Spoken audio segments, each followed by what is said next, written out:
Olá, boa noite. Estamos aqui iniciando mais um dia de estudos. Estamos estudando a obra O Livro dos Espíritos.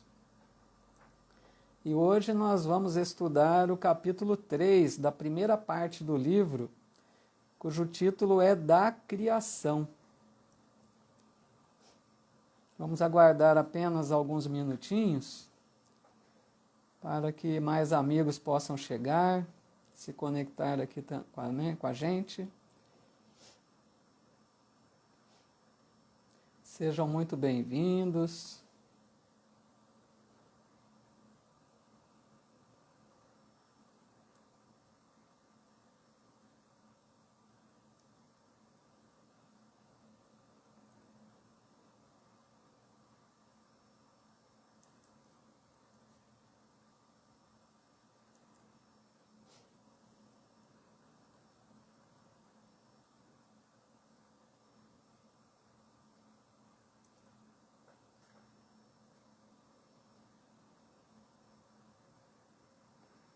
Esse capítulo 3, então, ele trata sobre a formação dos mundos e a formação dos seres vivos.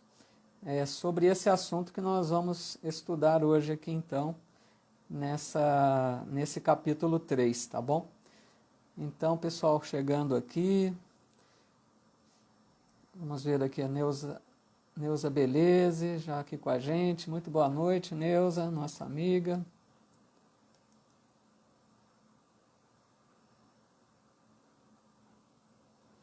Maria Antônia Casadeia aqui com a gente também, boa noite. O computador meu já está travando. A Shirley Santana, muito bem-vinda, Shirley. Cláudia Laforga também aqui com a gente, boa noite.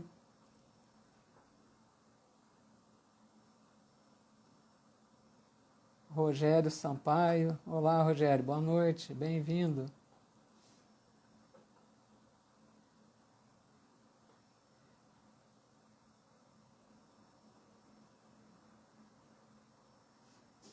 Pessoal, então vamos rogando a Jesus, o nosso Mestre, que nos inspire, que nos abençoe em mais esta noite de estudos, que a gente consiga receber a inspiração do alto, todos nós, para que nós possamos assimilar bastante o conteúdo da noite que vamos estudar, que a gente consiga manter a sintonia com os planos mais altos da vida, que Jesus nos envolva na sua santa paz, no seu imenso amor, para que nós possamos ter alguns momentos aqui unidos pelo pensamento, mesmo que à distância, mas unido em laços fraternos do coração e do pensamento.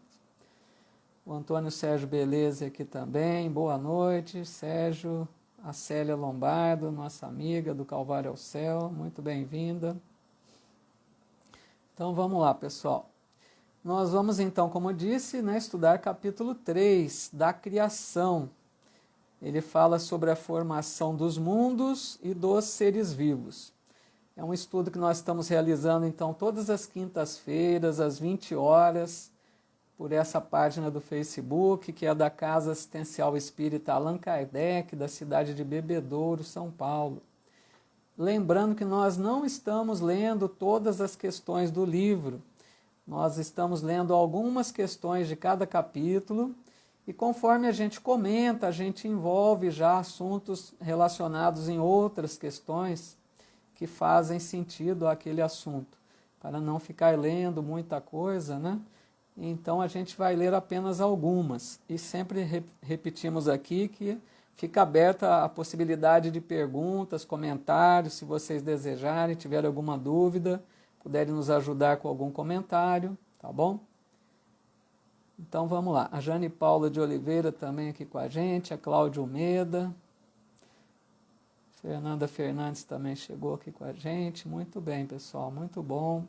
Agradeço muito a presença de vocês, que a gente possa ter um bom estudo e mais esta noite. E só um detalhe, né? Eu fico preocupado porque essa primeira parte do livro, muitas pessoas acham um pouco travada, né? Um assunto mais até difícil, né, para o nosso entendimento. Mas eu penso que é muito importante a gente se esforçar para assimilar aquilo que é possível, que está ao nosso alcance, né? Por isso que a gente comenta aqui, é um estudo bem simples, sem aprofundamento, mas para a gente tentar entender um pouquinho sobre a parte da criação, sobre o espírito, a matéria. É importante isso, porque a gente está conhecendo um pouquinho sobre Deus, sobre a sua criação, sobre as suas leis. Isso nos ajuda bastante a ter uma visão um pouco melhor do nosso Criador, né? Então vamos lá. Esse capítulo 3, ele começa com a questão número 37. E quem acompanhou na semana passada vai se lembrar que nós encerramos o estudo da semana passada com essa primeira questão do capítulo 3. Mas nós vamos passar por ela rapidamente, porque já comentamos sobre essa questão então no estudo passado. Então, na questão 37, Allan Kardec pergunta: o universo foi criado ou existe de toda a eternidade como Deus? Então, essa pergunta é muito interessante, porque Allan Kardec, nós dissemos já, ele havia feito a pergunta número 21, né? Se vocês buscarem no livro a questão número 21, ele pergunta na mesma forma, a pergunta tem o mesmo estilo, a mesma formação da pergunta, só que ele muda de universo, ele coloca matéria. Lá na questão 21, ele pergunta quando a matéria, se a matéria existe de toda a eternidade ou se ela foi criada. E os espíritos responderam que só Deus o sabe. Lembrando, como já dissemos, que essa matéria seria o fluido cósmico universal, aquela matéria primeira, original, que dá origem a todas as outras matérias como nós conhecemos. Mas aqui agora ele está perguntando o universo.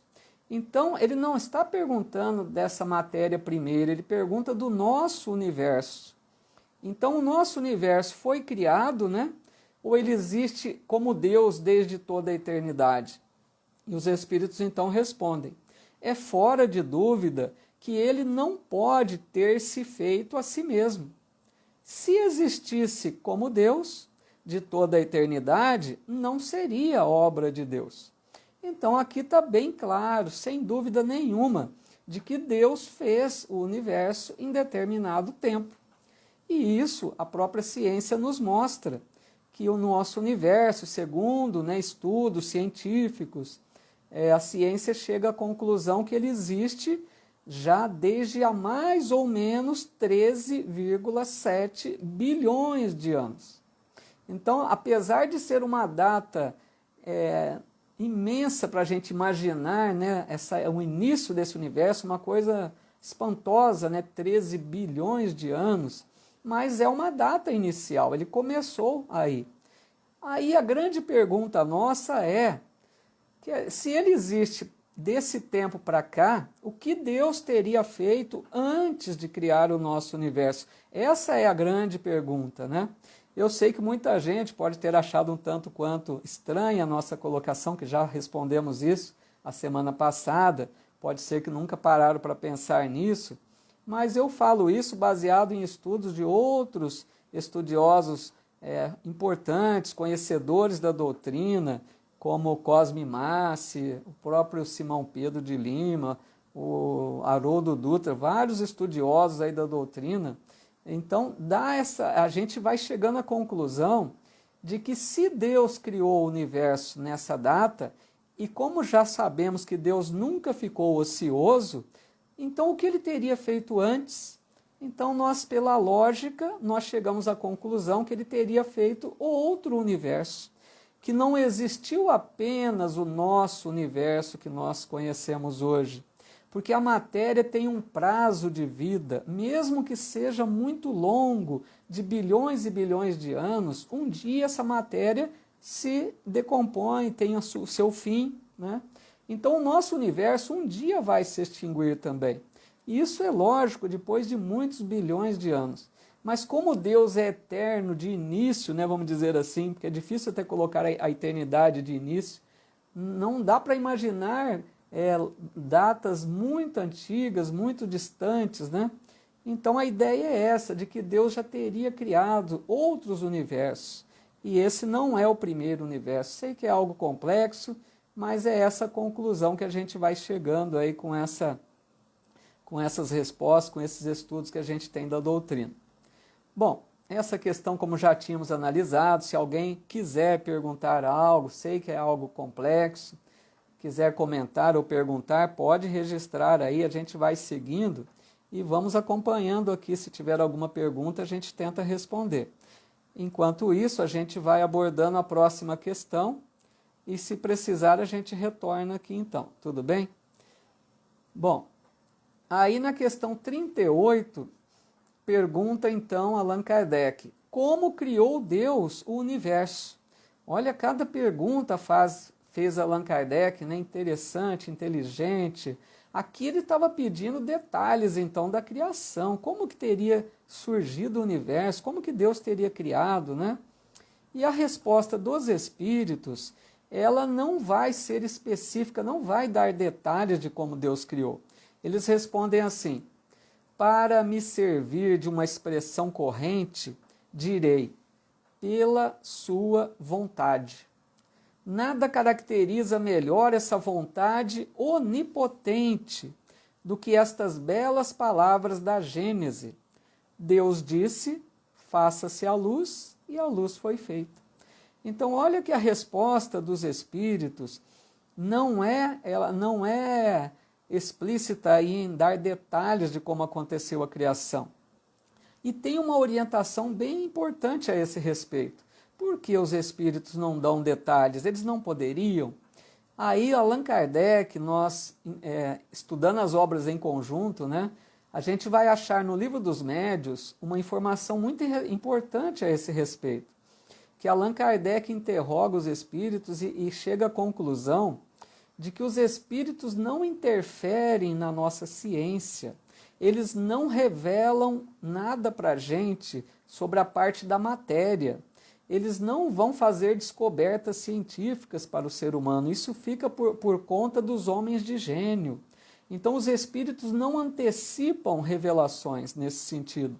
Então, a ciência humana é que vai fazer as suas descobertas pela inteligência do ser humano, pelo progresso do ser humano. Então, o que pode acontecer, sim, é um espírito de alta elevação intelectual, ele se reencarnar ou encarnar na Terra para aí sim, como homem, como mulher, como ser humano, ele vir realizar esse progresso científico.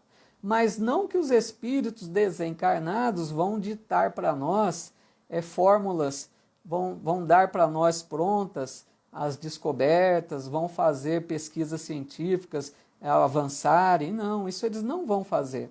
Os espíritos estão para nos falar sobre a alma, sobre o espírito, sobre a ciência da matéria. Isso é por conta do ser humano.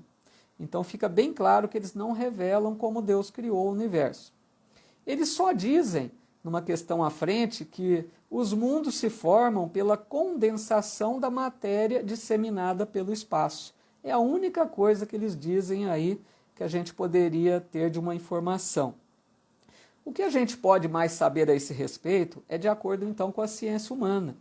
E pelo que eu pude ver, né, não sei se estou até enganado, se alguém quiser me corrigir, mas me parece que a teoria vigente ainda é a teoria do Big Bang, né? A teoria que fala da grande explosão, que em determinada época, um ponto muito comprimido ali de matéria muito compacta, ela explodiu, né? E aí os astros foram liberados para o espaço, foram se formando ali vários sóis, né? E aí o universo então está em grande expansão, ele não está inativo, ele está em expansão, o universo. Então esses astros foram se formando, mantendo distâncias regulares, fazendo as suas órbitas, uma perfeição maravilhosa, que não tem como atribuir ao acaso isso, né? Então me parece que essa teoria do Big Bang é que ainda, né, continua vigorando, que o ser humano consegue explicar como teria surgido o universo. Mas é lógico, né, que, conforme a questão número 1 do Livro dos Espíritos, que respondem que Deus é a causa primária de todas as coisas, então é lógico que se foi dessa forma por uma grande explosão e os astros se formaram, né? É lógico que Deus está por trás de tudo isso. Isso só aconteceu pela vontade de Deus, como está ali na resposta dada pelos Espíritos, né? Voltemos então lá na resposta. Eles falam pela onipotência de Deus, ou seja, é o soberano poder. Deus teve a vontade de criar o universo, ele desejou e foi feito. Então imagine a sabedoria, o poder divino, aquela vontade que está aliada com a ação. Deus quis fazer e ele fez. Imaginem, né, coitados de nós, quantas coisas nós queremos fazer, por mínimas que sejam, e não conseguimos. E Deus desejou criar o universo e assim foi feito pela sua vontade. Aí está a soberania, a onipotência de Deus, né? E conforme a gente percebe isso, a nossa ideia de Deus vai aumentando, percebendo que Pai, né, imensamente inteligente, sábio, que é esse Criador de todo o universo, de todos nós. Bom, assim então a gente faz esse estudo simples sobre essa questão da criação do universo. Se tiverem dúvidas, então, deixa eu ver aqui, mas eu creio que não tem nenhuma pergunta ainda, né? Nem algum comentário.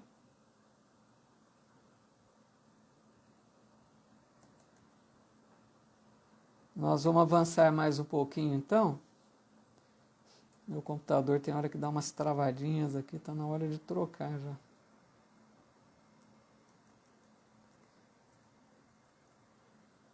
Bom, então, agora nós vamos ver a questão número 43, tá?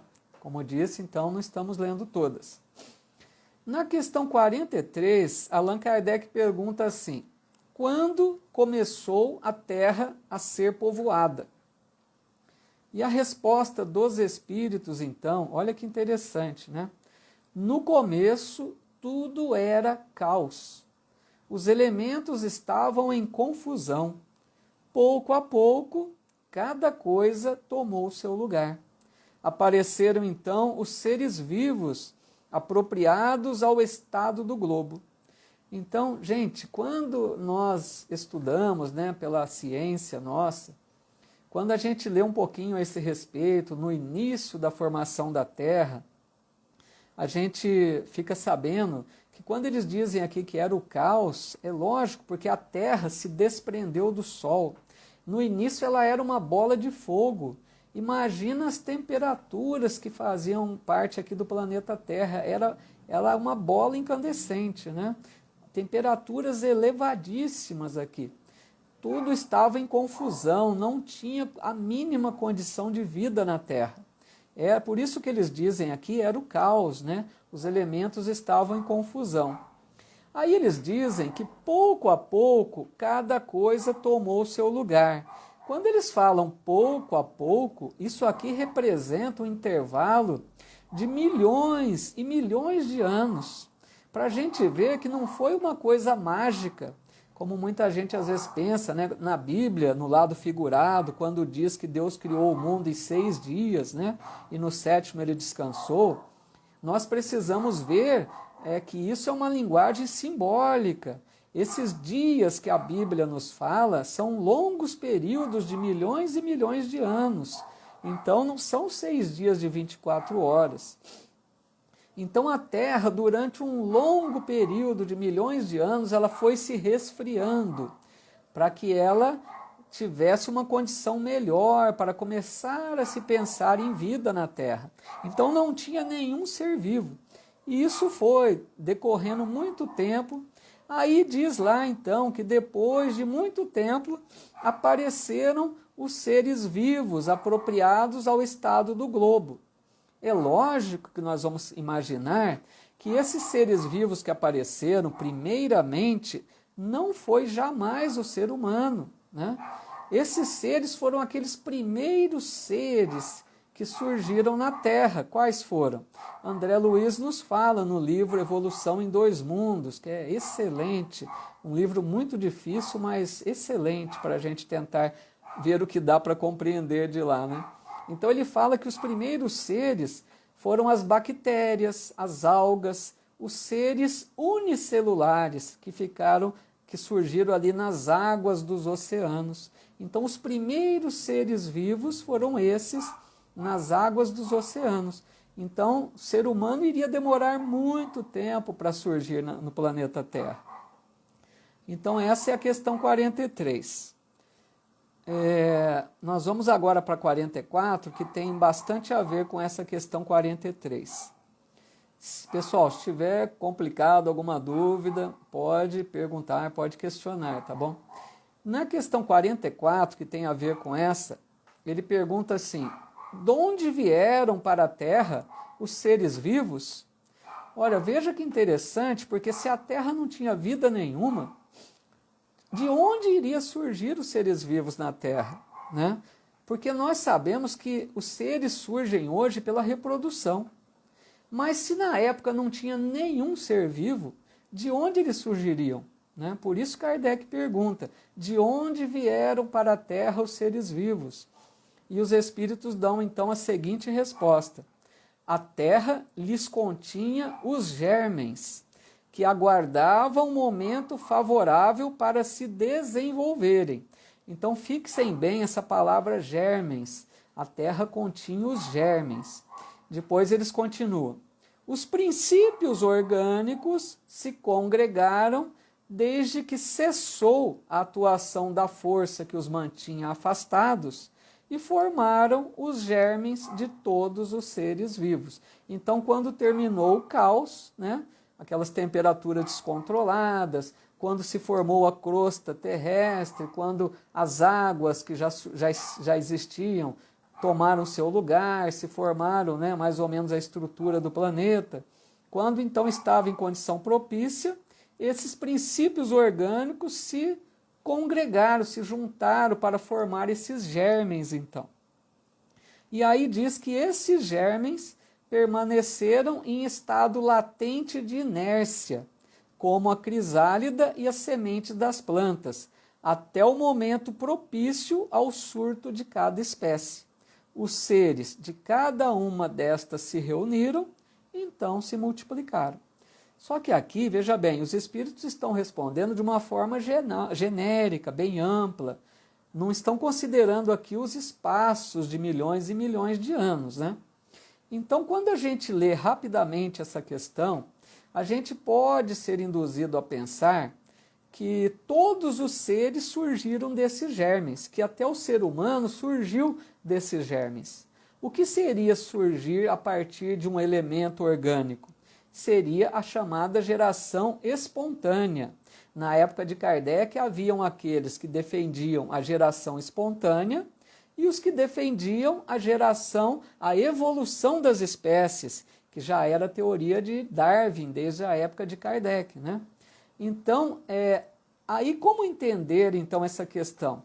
Será que todos os seres surgiram desses germes, desse princípio que se juntaram aí para formar esses elementos, essa substância? Aí nós temos que ver como é importante estudar as obras em conjunto. Se a gente vai na Gênese, que é o livro que desenvolve essa primeira parte do Livro dos Espíritos, no capítulo 10, item 21, se vocês quiserem depois consultar, então, capítulo 10, item 21, Allan Kardec vai dizer claramente que a geração espontânea somente se deu para os seres das ordens mais ínfimas, ou seja, aqueles seres muito simples, unicelulares, como nós falamos, as bactérias, as algas, que surgiram ali no oceano. Esses seres, sim, surgiram por geração espontânea, surgiram a partir desses germens. Mas os seres mais complexos, vamos ver mais adiante, surgiu através da evolução das espécies. Conforme cada espécie progredia, depois de milhões e milhões de anos, surgia uma espécie um pouco mais complexa. E assim, num processo lento, gradativo, desde os vegetais para surgirem futuramente os animais. Mas, continuando ainda, na questão número 45, o Allan Kardec, então, comenta que, ele pergunta, né, onde estavam esses elementos orgânicos? Porque diz que a Terra tinha, então, elementos orgânicos que surgiram seres vivos a partir dali. E ele pergunta, onde estavam esses elementos, então, né? Eles estavam, a resposta foi dada, que eles estavam em fluido no espaço ou em outros planetas. Olha que interessante. Então não estavam na Terra esses fluidos, porque não tinha condição desses fluidos estarem aqui naquela época das temperaturas elevadíssimas, né? Somente quando a Terra resfriou é que ela recebeu a condição de receber, a condição de ter esse princípio, esses germes para dar origem aos primeiros seres vivos. E aqui, gente, eu não sei se vai complicar, mas eu acho interessante a gente fazer uma comparação com duas obras complementares, que é uma de Emmanuel e uma de André Luiz. A obra de Emmanuel, A Caminho da Luz, e o livro Evolução em Dois Mundos, de André Luiz, que faz referência a essa questão que diz que os elementos orgânicos estavam no espaço, esperando o momento de vir para a Terra. Então, olha o que diz Emmanuel no livro A Caminho da Luz, quando ele chama o capítulo de O Verbo na Criação Terrestre. Ele diz assim: Jesus reuniu nas alturas os intérpretes divinos do seu pensamento. Viu-se então descer sobre a terra, das amplidões dos espaços ilimitados, uma nuvem de forças cósmicas que envolveu o imenso laboratório planetário em repouso. Olha que interessante, ele está dizendo aqui o mesmo que os espíritos responderam para Allan Kardec, que em determinado momento desceu sobre a Terra uma nuvem de forças cósmicas.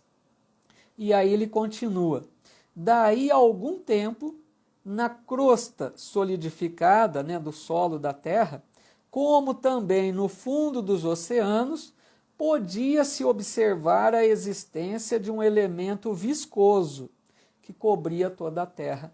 Então veja bem, essa nuvem de forças cósmicas pairou sobre o solo da Terra, sobre o fundo dos oceanos, e era um elemento viscoso, que era esses germes que daria origem aos seres vivos, que é o chamado protoplasma. Se alguma hora vocês lerem alguma informação do protoplasma, vem a ser essa geleia cósmica aí, que ficou colocada sobre a crosta terrestre. E olha o que André Luiz diz no livro Evolução em Dois Mundos, também totalmente de acordo. Diz assim: a imensa fornalha atômica, que é a Terra, né, estava habilitada a receber as sementes da vida, e sob o impulso dos gênios construtores, que seriam Jesus e seus auxiliares, que operavam no orbe nascituro, vemos o seio da Terra recoberto de mares mornos, invadido por gigantesca massa viscosa a espraiar-se no colo da paisagem primitiva. Mesma referência a essa massa viscosa que ficou sobre o solo terrestre e no oceano. E diz André Luiz: dessa geleia cósmica, né, verte, quer dizer, surge o princípio inteligente em suas primeiras manifestações. Que nós já vimos, princípio inteligente, aquele princípio já espiritual que vai desenvolver a sua longa jornada evolutiva nos seres mais simples da criação, até um dia quando ele se tornará um espírito que vai se tornar o espírito humano, que somos nós, né? Então a gente vem de uma longa jornada como esse princípio espiritual, habitando esses primeiros seres vivos, e a gente vê aí a coerência entre as obras espíritas, né? Entre Emmanuel, entre André Luiz, entre Kardec, falando todos a mesma coisa a respeito dessa criação. Então, só para ficar bem claro, né, para a gente não ter dúvida, que Então, a criação dos primeiros seres vivos se deu pela geração espontânea, tudo ficou claro, assim como Kardec coloca, dessa geleia cósmica, desse protoplasma que ficou sobre a crosta terrestre, que era como se fosse uma geleia. Ali tinha princípios orgânicos, elementos que dariam a vida a esses seres mais simples. Então surgiram as algas, os seres unicelulares. Então esses primeiros seres foram se desenvolvendo através de milhões, milhares de anos, e eles foram amparados pelos instrutores espirituais divinos, Jesus e espíritos auxiliares do Cristo que coordenaram a criação do planeta Terra, foram acompanhando a evolução desses seres mais simples, que com o decorrer dos anos, dos milênios, eles foram se transformando em espécies mais complexas, aperfeiçoando-se no decorrer do tempo, e aí surgia-se uma espécie mais complexa, e assim ia sucessivamente, até que surgia uma espécie tão complexa da ordem dos vegetais, que já daria início à espécie mais simples dos seres animais, um encadeamento entre as espécies, que é basicamente a teoria de Darwin, né? Falando sobre a evolução das espécies, tá bom? Tudo bem aí, gente? Eu sei que é um assunto bem complexo esse, peço um pouco de paciência para vocês. Na segunda parte do livro vai ficar bem mais agradável, porque vai tratar sobre o mundo espiritual, sobre os espíritos, sobre reencarnação, sobre desencarnação, a relação dos espíritos conosco, né, os encarnados. Mas essa primeira parte, eu creio que é importante a gente fazer um esforço para entender um pouquinho que dá, né, para a gente compreender um pouquinho dessa maravilha da criação, entender um pouquinho mais sobre a perfeição divina. Tudo bem até aí, pessoal? Vamos só ler mais uma ou duas questões para a gente encerrar aqui por hoje. Se quiser, então, perguntar, pode ficar à vontade. Bom, na questão, então, 53, Allan Kardec pergunta: o homem surgiu em muitos pontos do globo. Agora ele já vai tratar, então, do aparecimento do homem, já entendendo que houve a evolução das espécies, né? Dos vegetais, foram progredindo até surgir os primeiros seres animais mais simples. Dentre as espécies dos animais foi havendo progresso também. A gente percebe hoje, é fácil perceber, animais que têm mais inteligência do que outros, né? É nítido isso. Eles colocam que o cachorro, o cavalo, elefante, são animais que têm uma inteligência embrionária maior do que outros animais, né? Tem animais muito simples, mas tem animais que se assemelham muito com os seres humanos. Quando a gente observa, por exemplo, os macacos, são dos animais mais próximos do ser humano, né? O corpo do macaco é muito semelhante ao corpo do ser humano. Então a gente percebe que entre os animais há esse progresso. Então, depois dos animais mais evoluídos, que tudo mostrou que ser o macaco, a partir desses seres que estavam bem próximos já da espécie humana, teria iniciado os primeiros seres já na condição humana, mas que, se a gente se lembra, né, da pré-história, aqueles primeiros seres, homens da caverna, o homem de Neandertal, Pithecanthropus erectus, né? Homens que já eram seres humanos, mas tinham toda aquela aparência dos animais, aqueles braços longos, peludos, o crânio pequeno, a face era totalmente diferente, muito semelhante aos animais, para a gente ver a semelhança entre aqueles animais mais evoluídos e o homem iniciando a sua trajetória no desenvolvimento do progresso aí das espécies. Então, aqui quando ele pergunta, o homem surgiu em muitos pontos do globo, ele está perguntando então dos primeiros seres, né? E eles dizem aqui que sim, o homem surgiu em épocas várias, o que também constitui uma das causas da diversidade das raças. Então surgiram homens em vários lugares do planeta, né? e cada lugar nas suas condições diferentes. Então, depois, dispersando-se esses homens por climas diversos e aliando-se os de uma com os de outras raças, novos tipos se formaram. Então, vejam que interessante, né? Aqui fica claro por essa questão que o ser humano não surgiu de Adão e Eva, que é outro mito aí da Bíblia, né? Outra questão para ser interpretada da Bíblia, porque a Bíblia diz que todos nós surgimos de Adão, né? O primeiro homem que teria habitado a terra. Mas quando a gente estuda, percebemos que Adão teria vivido, né? Se fosse uma realidade essa, ele teria vivido, conforme dizem, por volta de 4.000 anos antes de Cristo. Muito recente, né? Diante das descobertas científicas. Porque a ciência mostra que o homem pré-histórico que mais está próximo da espécie moderna do ser humano, né? Foi o Homo sapiens, né? O Homo sapiens viveu em torno de 120.000 anos antes. Então, não faz sentido Adão ter vivido há 4.000 anos e ter surgido toda a humanidade a partir de Adão. Então, aqui fica claro que o homem surgiu em vários pontos e depois, né, com costumes e os climas, dependendo de cada lugar, cada um foi tendo seus costumes, o seu tipo de pele, o tipo de raça. E aí depois eles se uniram e formaram novas raças, né, por essa união das raças diferentes. Então aqui fica claro, né, que é interessante o estudo, né, da doutrina espírita junto com a informação da ciência, porque o espiritismo diz que apoia tudo aquilo que a ciência comprova e a gente vai vendo como são coerentes as informações, né? Tudo bem aí então?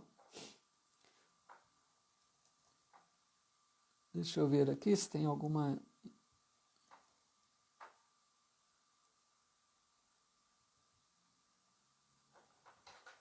A Maria Antônia Casadei, nessa evolução, pergunta ela, como passou de vegetal para animal, né? Então, Maria Antônia, boa pergunta, viu? Muito boa, porque eu não vou nem saber te dar detalhes, né? Mas vamos pensar uma coisa. A gente não sabe entrar em detalhes, teria que até procurar mais a parte da ciência. A ciência pode até conseguir perceber essa ligação, esse elo, né, de ligação entre a última espécie vegetal e a primeira do animal. Mas se a gente, pouquíssimo que eu sei, tem plantas que são, se não me engano, tem uma forma já bem próxima dos animais. Ela até come, parece que, se não me engano, ela prende ali insetos, é alguma coisa nesse sentido. Ela já tem uma forma inicial aí de mostrar que ela já está num progresso tão grande que ela já está deixando de ser um vegetal para começar a se tornar ali uma espécie do reino animal já. Mas não vou te dizer, Maria Antônia, assim, em detalhes, né?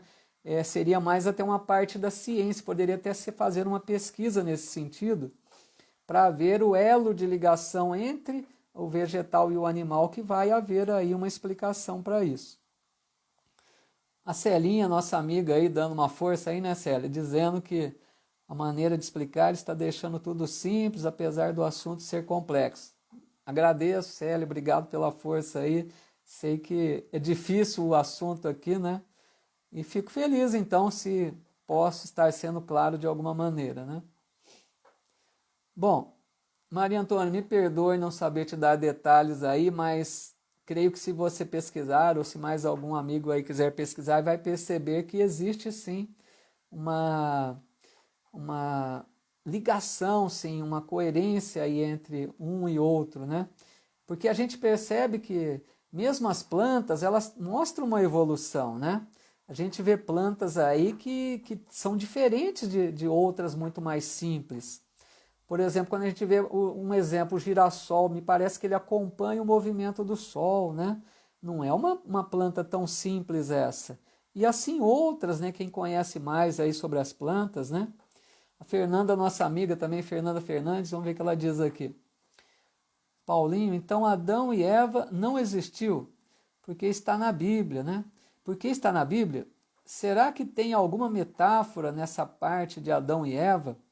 Então, Fernanda, a Bíblia é um livro muito interessante, um livro muito importante que a gente precisa realmente interpretar, muito sentido figurado que ele apresenta, né?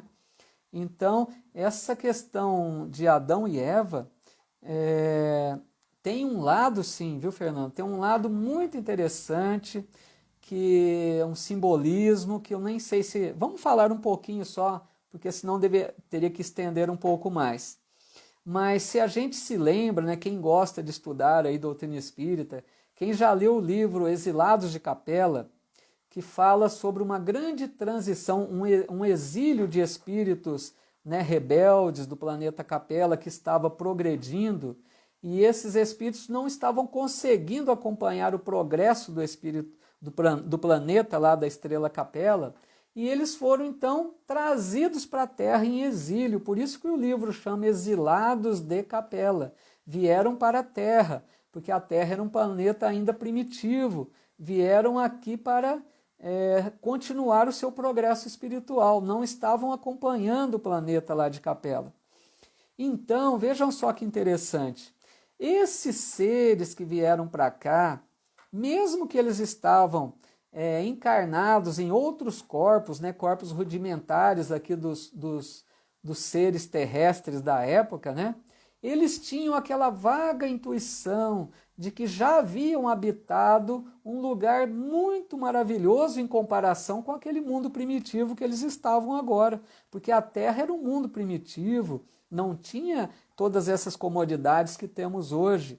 Então, quando esses seres que vieram desse planeta sentiam lá no íntimo da sua alma que eles já viveram em lugar melhor, eles tiveram aquela chamada perda do paraíso. Então, quando a gente lê na Bíblia que Adão e Eva foram expulsos do paraíso, né, porque eles não respeitaram, eles desrespeitaram as ordens divinas de Deus, né? Então, essa imagem da perda do paraíso pode representar esse simbolismo desses capelinos que estavam na Terra e que sentiram a perda daquele planeta tão bom que eles habitavam em comparação ao planeta rudimentar que estariam agora aqui na Terra.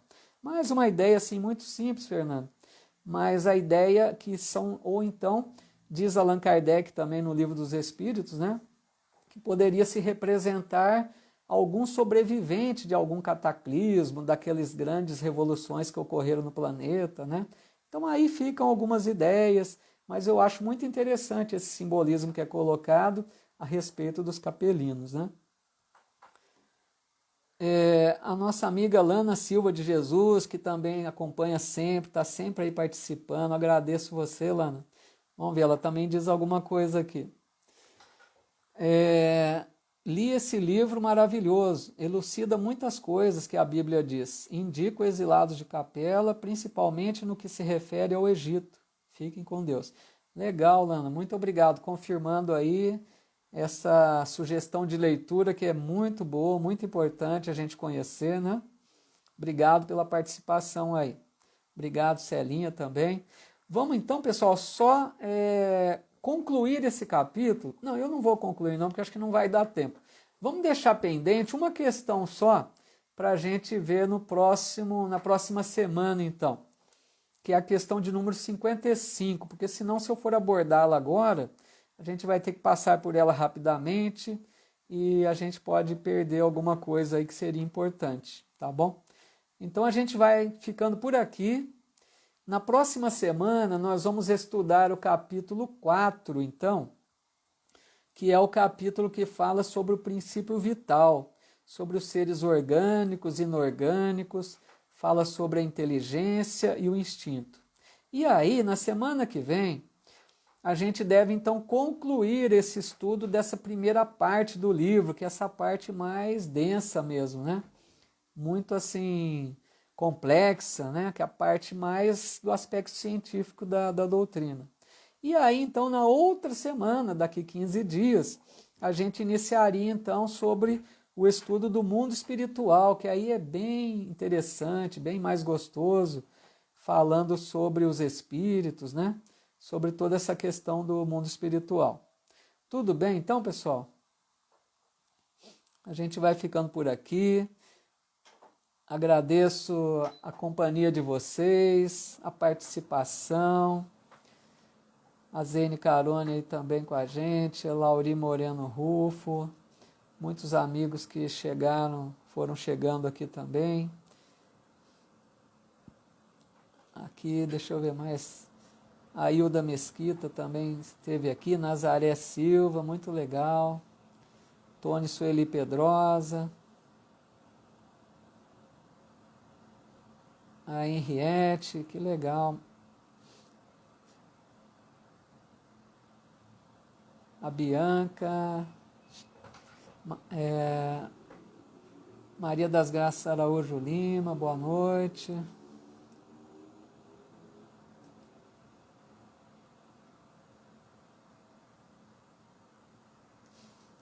Me perdoe, pessoal, que às vezes meu computador aqui está meio devagar, viu? Tem hora que trava aqui e não consigo... Deixa eu ver, pegar o celular aqui da T para ver se dá para acompanhar o finalzinho aqui. Mas muito bom, então. Eu acho que eu já percebi vários amigos, né? Pessoal, então quero deixar aqui mais uma vez o meu muito obrigado a vocês pela companhia, pela participação, pelas perguntas, pelo interesse de vocês, apesar de ser um capítulo aí tão complexo, né? A Sheila Santana, nossa amiga também, que sempre participa conosco. Desejo de coração que vocês tenham uma excelente noite, um bom final de semana, que Deus abençoe e ilumine a cada um de vocês, fiquem em paz, se dediquem sempre à busca da espiritualidade, da religiosidade, é muito importante essa nossa busca, procurar conhecer nossa essência espiritual, um pouquinho mais sobre as leis divinas, né? Então, desejo de coração muita paz, muita luz a todos vocês. Um forte abraço e até a semana que vem, se Deus nos permitir. Até lá.